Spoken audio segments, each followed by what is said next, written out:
और सीधे आपको सीएम नायब सिंह सैनी की प्रेस कॉन्फ्रेंस में लिए चलते हैं। यह हमारा स्पष्ट साथियों विजन है।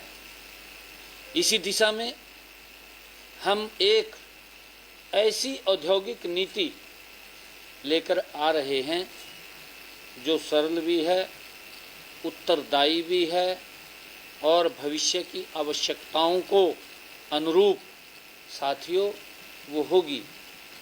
ऐसी हम औद्योगिक नीति लेकर के आ रहे हैं। मैं इस अवसर पर ये कहना चाहूँगा कि देश के यशस्वी प्रधानमंत्री आदरणीय नरेंद्र मोदी जी के नेतृत्व में भारत में उद्योग, निवेश और स्टार्टअप्स के क्षेत्र में अभूतपूर्व साथियों परिवर्तन आया है।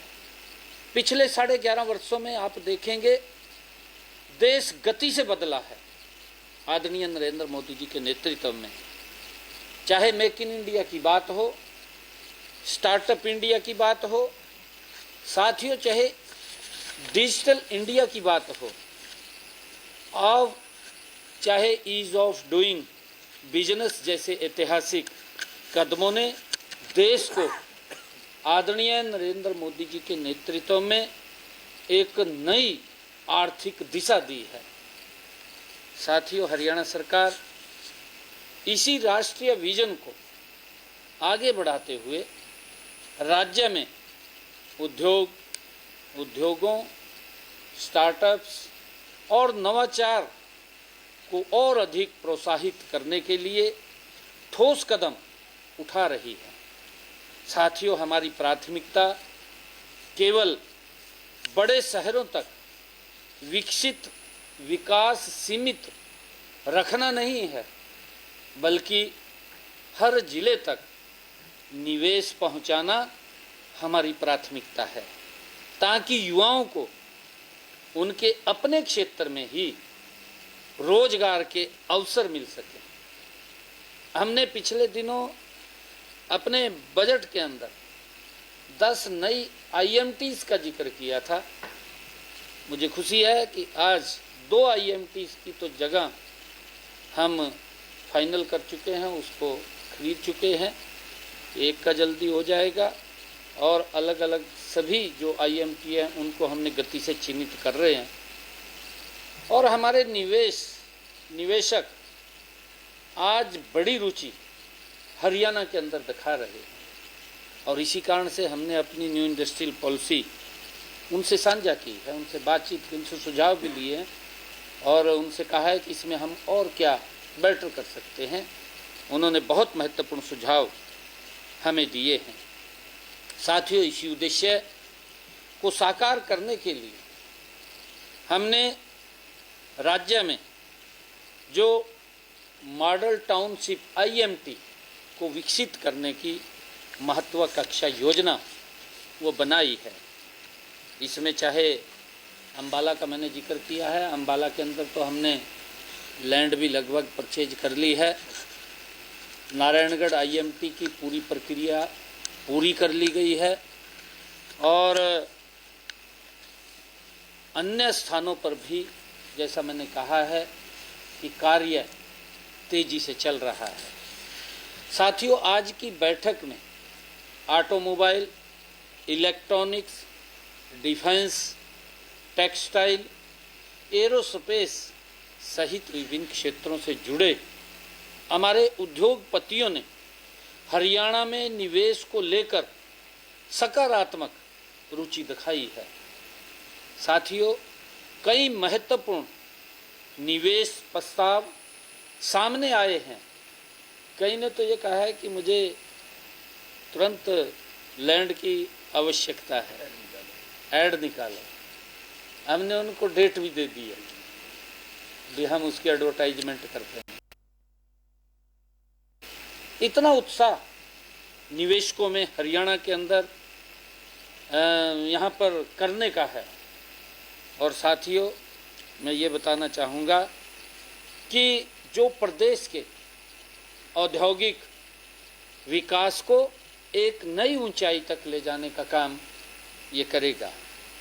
साथियों, हमने ईज ऑफ डूइंग बिजनेस को और सशक्त हम बना रहे हैं, सिंगल विंडो सिस्टम को और अधिक प्रभावी हम बना रहे हैं, और साथियों ताकि हमारे निवेशकों को समयबद्ध और पारदर्शी तरीके से सभी अनुमतियां वो मिल सकें, उनको इधर उधर ना भटकना पड़े, ना ज़्यादा समय लगे। साथियों, मैं उद्योग जगत से विशेष रूप से मैं ये आग्रह भी करता हूँ कि वे अनुसंधान एवं विकास R&D पर विशेष ध्यान दें। साथियों, नई तकनीकों को अपनाएं, मैं ऐसा आग्रह करता हूं, और मेक इन इंडिया को गुणवत्ता और विश्वास का वैश्विक प्रतीक बनाएं। आदरणीय प्रधानमंत्री जी ने कहा है, उन्होंने कहा है कि भारत के सम्मान की दुनिया के बाजार में एक अलग विश्वास होना चाहिए। प्रधानमंत्री जी ने कहा, नहीं तो हम देखते हैं कहा चाइनीज सामान है, पता नहीं कहा भाई घंटा भी चला गया, 2 घंटे चला गया, लोग बोलते हैं ना, बोलते हैं जनरल, कहा भाई चाइनीज आ, यो नहीं पता, कहा घंटा चला गया, 2 घंटे चला गया, ये बात बोलते हैं। परंतु प्रधानमंत्री जी ने क्या कहा है कि हमारे सामान की गुणवत्ता, उसका विश्वास पूरे दुनिया के बाजार में, पूरे दुनिया के बाजार में उसका विश्वास होना चाहिए कि मेक इन इंडिया है भाई, इसके हाँ मेक इन इंडिया है, ये आदरणीय प्रधानमंत्री जी ने कहा, और उसको लेकर के हमने क्वालिटी के ऊपर वो ध्यान देना चाहिए।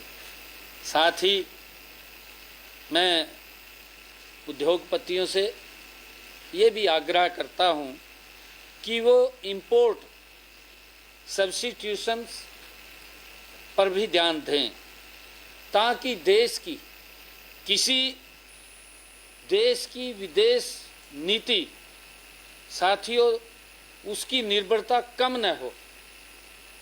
ये मैं आग्रह करना चाहूँगा, जिसमें आत्मनिर्भर भारत के लक्ष्य को और मजबूती मिले, ऐसा हमने मजबूती से काम करना है। साथियों, इसके अतिरिक्त भारत जापान संबंधों पर और मजबूत करने की दिशा में हमने एक महत्वपूर्ण पहल की है। आज टी सुजुकी जी के साथ चर्चा हुई है। हमने जून माह में जापान में अंतर्राष्ट्रीय गीता जयंती महोत्सव जो आयोजित किया जाएगा, इस अवसर पर मैंने टी सुजुकी साहब को यह आग्रह किया है कि आप 20 जून को टोक्यो विश्वविद्यालय में जो अंतर्राष्ट्रीय गीता जयंती महोत्सव का आयोजन हो रहा है, उस सेमिनार में आप विशिष्ट अतिथि के रूप में आप वहाँ आमंत्रित हैं। हमने कुरुक्षेत्र और जापान के बीच सिस्टर सिटी संबंध स्थापित करने का प्रस्ताव भी उनके सामने रखा था, जिससे सांस्कृतिक और आर्थिक सहयोग को एक नई गति मिलेगी। साथियों, मुझे पूरा विश्वास है कि उद्योग और सरकार के इस साझे प्रयास से हरियाणा आने वाले समय में देश की सबसे सशक्त औद्योगिक अर्थव्यवस्थाओं में से एक बनेगा। प्रदेश के युवाओं के लिए नए अवसरों के ये द्वार खोलेगा। हम देश के यशस्वी प्रधानमंत्री आदरणीय मोदी जी के, नरेंद्र मोदी जी का जो संकल्प है विकसित भारत, उस विजन के साथ विकसित हरियाणा के संकल्प को साकार करने के लिए पूरी प्रतिबद्धता के साथ हम गति के साथ आगे बढ़ रहे हैं। Thank you. और मैं एक और भी बात आपको बताना चाहता हूँ कि आज इन जो स्टेक होल्डर्स आए हैं, उसके अंदर आज प्रदेश में जो हमारे टॉयस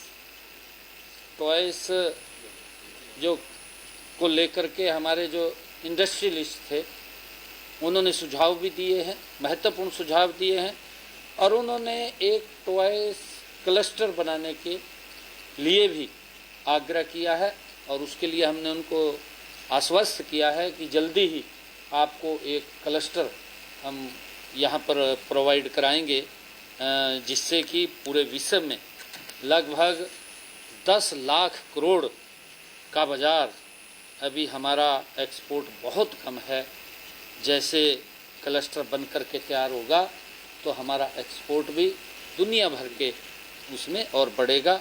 उसके लिए भी हम लगभग इस क्लस्टर के लिए 250-300 एकड़ ज़मीन हम देख रहे हैं। हमने कहा है कि जल्दी ही उसको देख करके उनको प्रोवाइड कराएं।